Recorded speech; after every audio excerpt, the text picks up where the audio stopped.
আমার বাবা মনে হয় আমি তিনি আমাকে কেউ কি বিয়ে করবেন, আমি অন্য সব মেয়েদের মতো না। স্বামী যদি বিয়ের পর তার বাপ মার সাথে রাখে আমি একসাথে থাকতে পারবো।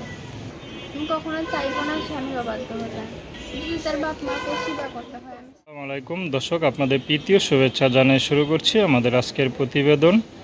তো দর্শক, দেখতেই পাচ্ছেন আমাদের সামনে এক আপু দাঁড়িয়ে আছে। আমরা তার গল্পটা শুনবো, জানবো আপু কেন আমাদের ইউটিউবের মাঝে আসলেন, তিনি কি বলতে চান। আপু আসসালামু আলাইকুম, ওয়ালাইকুম আসসালাম। কেমন আছেন? হালকা দিকের প্রতিবেদন আসতাম। আচ্ছা, নাম কি আপনার? ময়সম্য।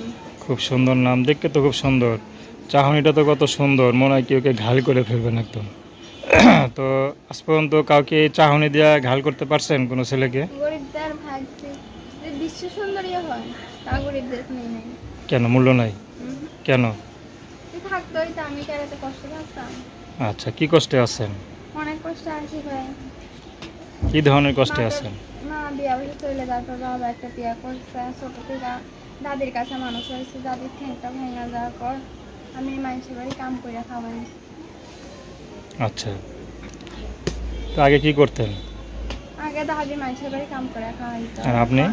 আমি মানুষের বাড়ি কাম করে খাওয়াই। আচ্ছা, দাদির যখন মানুষের বাড়ি কাজ করতেন তখন আপনি কি করতেন? পড়াশোনা নাকি? না, আমি পড়াশোনা করতাম না। স্কুলে জানেন নাই? না, কেন?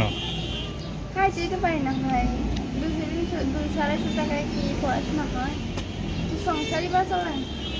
আচ্ছা, তো এখন ইউটিউবে আসছেন কি মনে করে? আইসি একটা ভালো মনের মানুষ তার লেগেছে, আমার সারা জীবন পাশে থাকবে, আমার দাদির কাছে দায়িত্ব নিবে, আমার এমন একটা মনের মানুষ তার লেগে প্রতিবেদন আইসি। সে যদি বিবাহিত হয়? সে যদি বিবাহিত হয়, ওনার বউর দায়িত্ব হলে আমার দায়িত্ব হলো, তো আমার কোনো সমস্যা নেই। আচ্ছা, তো আপনি পড়াশোনা করেন নাই, এখন মনে করেন ভালো জায়গায় কি বিয়ে হবে? কি ভাগ্য থাকে হবে, ভাগ্য অনেক হইব না।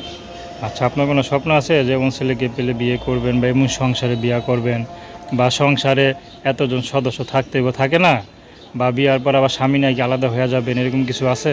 আমার এরকম স্বপ্ন একটাই ভাই, যে আমার সারা জীবন পাশে থাকবে। আমি চাই আমার স্বামী আমাকে সারা জীবন পাশে থাকুক, আমার দায়িত্ব নেই। সে যদি তার বাপ মার সাথে রাখে? বুঝলাম না। সে যদি তার বাপ মার সাথে আপনাকে রাখে একসাথে? তাও থাকবে।